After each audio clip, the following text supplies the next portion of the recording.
വരുന്ന സീസൺ ISLനായുള്ള മുന്നൊരുക്കത്തിലാണ് ഇപ്പോൾ കേരള ബ്ലാസ്റ്റേഴ്സ്.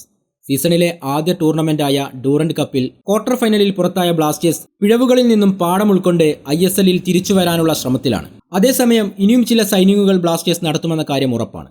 അതിലൊരു പ്രധാനപ്പെട്ട സൈനിങ് വിദേശ മുന്നേറ്റ താരത്തിൻ്റെതായിരിക്കും. മുന്നേറ്റ നിര അതിശക്തമാക്കുന്നതിനു വേണ്ടി ഒരു വിദേശ താരത്തെ ടീമിലെത്തിക്കാൻ ബ്ലാസ്റ്റേഴ്സ് തയ്യാറെടുക്കുകയാണ്.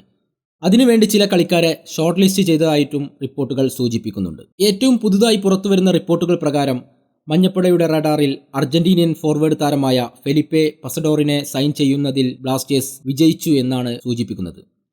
ഇത്തരത്തിൽ റിപ്പോർട്ടുകളൊക്കെ പുറത്തു വന്നുകൊണ്ടിരിക്കുകയാണ്. താരത്തിന്റെ ഏജൻസി അടക്കം ഈ സൂചനകളാണ് നൽകുന്നത്. അവസാന 2 ആഴ്ചയോളമായി ബ്ലാസ്റ്റേഴ്സ് ഫെലിപ്പയ്ക്ക് പിന്നിലാണ്.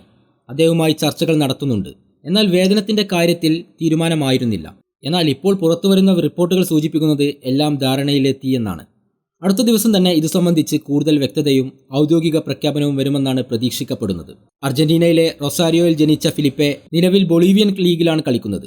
തന്റെ ഗോൾ സ്കോറിംഗ് മികവ് പുറത്തെടുത്താണ് അദ്ദേഹം അവിടെ ശ്രദ്ധ നേടിയത്. നിലവിൽ ഫ്രീ ഏജന്റായ താരത്തിന് മാർക്കറ്റ് വാല്യൂ ആകട്ടെ 4 കോടി രൂപയാണ്. ദിമിത്രിയോസ് ഡയമൻഡക്കോസ് ക്ലബ്ബ് വിട്ടതു മുതൽ ബ്ലാസ്റ്റേഴ്സ് ഒരു സ്ട്രൈക്കറിനായിട്ടുള്ള അന്വേഷണത്തിലാണ്. ഈ സൈനിങ് നടക്കുകയാണെങ്കിൽ അത് ബ്ലാസ്റ്റേഴ്സിന് വലിയ പ്രതീക്ഷയാണ്. ബ്ലാസ്റ്റേഴ്സിന്റെ എല്ലാ ആരാധകരും ഔദ്യോഗിക പ്രഖ്യാപനത്തിനു വേണ്ടി കാത്തിരിക്കുകയാണ്.